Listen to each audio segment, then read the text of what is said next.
Hi అండి, అందరికీ నమస్కారం. నేను మీ హరి ఎఫ్టీపీ న్యూస్. రోజు కొత్త వలస మండల కేంద్రంలో ఎక్కడైతే ఏపీఎంకి సంబంధించి ఏపీఎం వెంకటరమణ ఆధ్వర్యంలో డోక్రా మహిళలతో శిక్షణ కార్యక్రమం నిర్వహించారు. నిన్న ఈ రోజు కూడా ఏపీఎం కార్యాలయంలో శిక్షణ కార్యక్రమం నిర్వహించడం జరిగింది. ఏపీఎం వెంకటరమణ మాట్లాడుతూ 1630 సంఘాలు ఈ ఒక మండలంలో ఉన్నాయని, 1630 సంఘాల్లో ప్రతి 10 సంఘాలకి ఒక లీడర్ ఉంటారు. ఆ లీడర్ని ఈనారి అని పిలుస్తారని అన్నారు. ఈ యొక్క ఈనారి అన్న ఆవిడ ఏం చేయాలంటే ఈ యొక్క 10 సంఘాల బాధ్యత పూర్తిగా తీసుకొని వాళ్ళ యొక్క ప్రతి ఒక్క పొదుపు గురించి, వాళ్ళ యొక్క అకౌంట్స్ గురించి ప్రతిదీ కూడా క్షుణ్ణంగా ప్రతి మహిళ గురించి రాస్తూ బుక్ మెయింటైన్ చేస్తూ ఆన్లైన్లో సబ్మిట్ చేయాలనేసి చెప్పడం జరిగింది.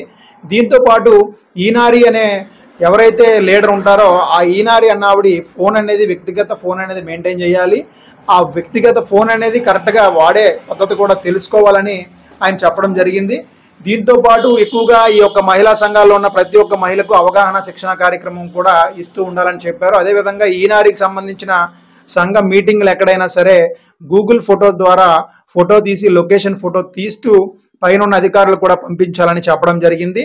అదేవిధంగా రీసెంట్గా ప్రభుత్వం ఒక యాప్ లాంచ్ చేయడం జరిగింది. మన డబ్బులు మన లెక్కలు అనే యాప్ అనేది ప్రతి ఒక్కరూ అప్లోడ్ చేసుకోవాలని అన్నారు. ఈ లింక్ అనేది రాష్ట్రంలోనే కాదు దేశంలోని ఎక్కడున్నా సరే ఈ లింక్ ఓపెన్ చేస్తే ఫర్ సపోజ్ స్టేట్ దగ్గర ఆంధ్రప్రదేశ్, జిల్లా దగ్గర విజయనగరం, మండలం దగ్గర కొత్త వలస, గ్రామం దగ్గర తుమ్మకాపల్లి మరియు సంఘం పేరు తర్వాత సెక్రటరీ పేరు అనేది మనం కొడితే వెంటనే వాళ్ళ యొక్క డీటెయిల్స్, సంఘం డీటెయిల్స్ వచ్చేస్తాయి. అందులో ఒక మనిషి గురించి తెలుసుకోవాలన్నా క్లియర్గా అందులో తెలుస్తుందని మనకి ఏపీఎం వెంకటరమణ ఎఫ్టీపీ న్యూస్ ముఖంగా తెలియజేయడం జరిగింది.